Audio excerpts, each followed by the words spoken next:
माझे संपूर्ण कुटुंब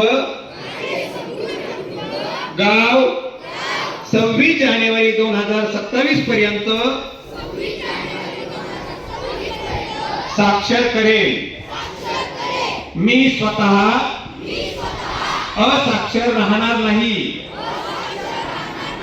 आणि इतरांना असाक्षर राहू देणार नाही।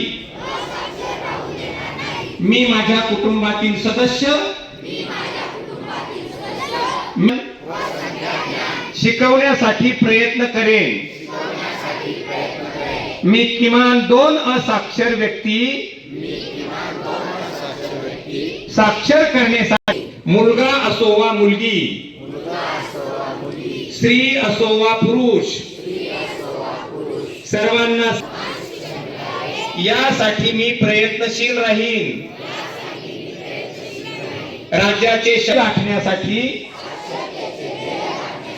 मी माझे सर्वतोपरी व मी स्वतः शिकेन आणि इतरांना शिकण्यास मदत करेन। जय हिंद, जय महाराष्ट्र। यानंतर